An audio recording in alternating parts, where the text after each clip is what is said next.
សម្រាប់ថ្ងៃនេះគឺក្រុមអ្នកសង្កេតការអាស៊ានដែលយើងហៅកាត់ថា AOT នៅក្នុងអាណត្តិរបស់ប្រទេសហ្វីលីពីននេះគឺបានដឹកនាំនៅគណៈប្រតិភូចុះទៅពិនិត្យព្រំដែននៅប្រាសាទព្រះវិហារដែលជាចំណុចមួយដែលជាលទ្ធផលល្អសម្រាប់កម្ពុជាដែលធ្វើឲ្យនៅប្រទេសនៅក្នុងអាស៊ានហ្នឹងបានឃើញពីការវាយប្រហារពីប្រទេសថៃហ្នឹងបោះកាន់ប្រាសាទព្រះវិហាររបស់យើងសម្រាប់នៅថ្ងៃនេះនៅខេត្តព្រះវិហារគឺលោកស្រីឧត្តមស្ដីឯកម៉ាលីសុជាតាហ្នឹងអ្នកនាំពាក្យឲ្យក្រសួងការពារជាតិហ្នឹងបានឲ្យដឹងថានៅព្រឹកថ្ងៃទី14ខែឧសភាឆ្នាំ2026នេះគឺក្រុមអ្នកសម្របសម្រួល CLG នៃព្រះរាជាណាចក្រកម្ពុជា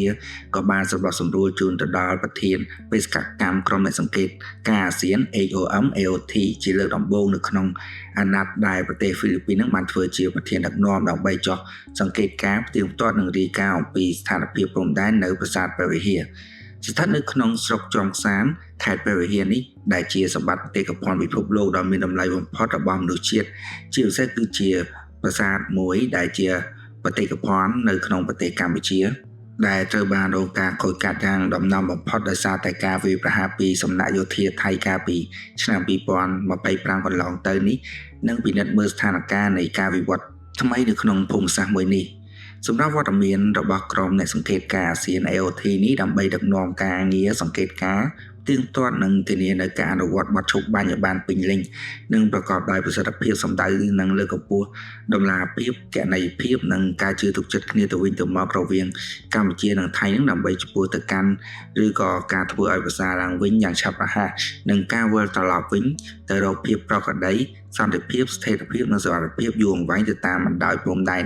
ហើយកម្ពុជានឹងតែងតែផ្ដល់នូវការគ្រប់គ្រងយ៉ាងពេញលេញទៅដល់ក្រុមអ្នកសង្កេតការអាស៊ានAOT ព្រមទាំងសង្កត់ធ្ងន់ទៅលើសារៈសំខាន់មិនអាចខ្វះបាននៅក្នុងការពង្រឹងតួនាទីនិងអាណត្តិរបស់ AOT មួយនេះនៅក្នុងកំឡុងពេលជាប់ពិនិត្យនេះគឺគណៈប្រតិភូក៏បានសង្កេតមើលស្ថានភាពរស់នៅរបស់ប្រជាពលរដ្ឋដែលនៅតំបន់ព្រំដែនមួយនេះហើយប្រជាជនមូលដ្ឋានជាច្រើនក៏បានបង្ហាញនូវក្តីសង្ឃឹមថាការចូលរួមរបស់អាស៊ានគឺអាចជួយធានាបាននៅសន្តិភាពនិងស្ថិរភាពរយៈពេលវែងដើម្បីឲ្យពួកគេនឹងអាចរស់នៅនិងប្រកបរបរបានដោយសុវត្ថិភាពសម្រាប់អ្នកជំនាញក៏បានលើកឡើងថាការដែលមានក្រុមអ្នកសង្កេតការអន្តរជាតិអាចជួយកាត់បន្ថយនៅការយល់ច្រឡំនិងការបកស្រាយខុសហ្នឹងគឺខុសគ្នារវាងភាគីពាក់ព័ន្ធហើយវាក៏អាចជួយបង្កើននៅតម្លាភាពនិងជំរុញឲ្យមានការគោរពនៅកិច្ចព្រមព្រៀងដែលមានស្រាប់ដែលទាក់ទងនឹងបទឈប់បាញ់សម្រាប់ប្រទេសកម្ពុជាគឺការជាប់ពិនិត្យរបស់ ASEAN Observer Team នេះដែលយើងហៅកាត់ថា AOT នេះត្រូវបានមើលឃើញថាជាឱកាសមួយនៅក្នុងការបង្ហាញអំពីការគ្រប់គ្រងស្ថានភាពដោយសន្តិវិធីនិងការបដិញ្ញាចិត្តនៅក្នុងការរក្សានៅស្ថិរភាពតាមព្រំដែនហើយមន្ត្រីកម្ពុជាយើងក៏បានបញ្ជាក់ថាប្រទេសកម្ពុជាគឺតែងតែគ្រប់គ្រងជានិច្ចនៅកិច្ចសហប្រតិបត្តិការជាមួយនឹងអាស៊ាននិងការដោះស្រាយបញ្ហាទៅតាមវិធីដែលអាចឈានទៅរកនៅសន្តិភាពបាន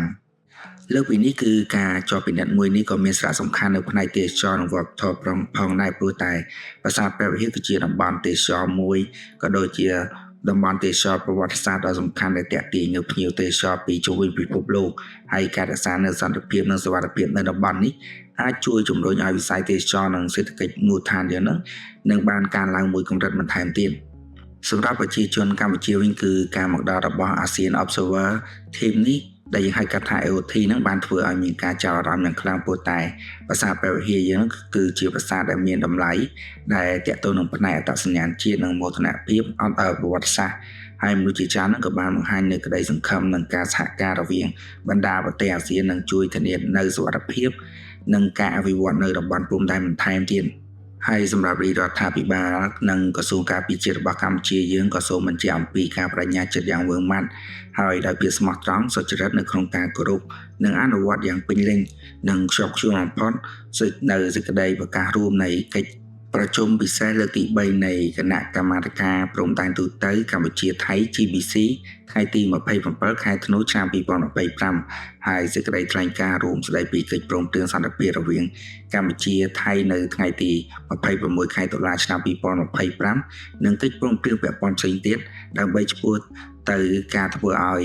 ប្រសើរឡើងវិញនឹងយ៉ាងឆាប់រហ័សនឹងការវិលត្រឡប់ទៅរកប្រក្រតីភាពសន្តិភាពនិងស្ថិរភាពនិងសុវត្ថិភាពជូនប្រជាពលរដ្ឋដែលរស់នៅតាមបណ្ដោយព្រំដែនរបស់ប្រទេសទាំងពីរ សរុបមកវិញគឺការដឹកនាំគណៈប្រតិភូជាប់ពិនិត្យតំបន់ព្រំដែនជុំវិញប្រាសាទព្រះវិហារដោយ ASEAN Observer Team ដែលហៅកាត់ថា AOT ក្រោមអាណត្តិរបស់ប្រទេសហ្វីលីពីននេះបានបង្ហាញអំពីការបដិញ្ញាចិត្តរបស់អាស៊ាននៅក្នុងការរក្សានូវសន្តិភាពនិងជំរុញនូវកិច្ចសហប្រតិបត្តិការតំបន់ខណៈដែលស្ថានភាពព្រំដែននៅតែជាបញ្ហារសើបដោយមានការចូលរួមរបស់អាស៊ាននេះគឺអាចក្លាយទៅជាគន្លឹះសំខាន់មួយសម្រាប់ការរក្សានៅស្ថិរភាពនិងការជំរុញទំនាក់ទំនងល្អរវាងប្រទេសសមាជិកនៅក្នុងពេលអនាគតនេះដូច្នេះហើយសម្រាប់ព័ត៌មានមួយនេះក៏វាជាអត្ថប្រយោជន៍មួយដែលល្អសម្រាប់ប្រទេសកម្ពុជាដែលអាចមើលឃើញពីការដែលប្រទេសកម្ពុជាយើងបានចូលរួមដើម្បីសហការឈានទៅរកសន្តិភាពមិនមែនចំបង្កនៅចំនួនជាមួយនឹងប្រទេសថៃហើយក៏បានបង្ហាញអំពីការខូចខាតដែលបានវាយប្រហារដោយប្រទេសថៃនឹងមកលើប្រាសាទព្រះវិហារយើងផងដែរដូច្នេះទាំងអស់នេះគឺជាព័ត៌មានសំខាន់ដែលខ្ញុំបានយកចេញមកពីភ័យផ្លូវការរបស់ក្រសួងការពារជាតិរបស់ប្រទេសកម្ពុជាយើងហើយខ្ញុំក៏អរគុណពុកម៉ែបងប្អូនដូចគ្នាសម្រាប់ការស្ដាប់នៅព័ត៌មានមួយនេះពីដើមដល់ចប់ដែលខ្ញុំបានសង្ខេបយកចេញមកដូច្នេះហើយខ្ញុំមានតែអរគុណហើយកុំភ្លេចជួយចុច like និង subscribe មកកាន់ channel របស់ខ្ញុំផងដើម្បីទទួលបាននូវព័ត៌មានថ្មីៗដែលជាអត្ថប្រយោជន៍ដល់អ្នកទាំងអស់គ្នាដូច្នេះខ្ញុំសូមអរគុណម្ដងទៀតនិងសូមជម្រាបលា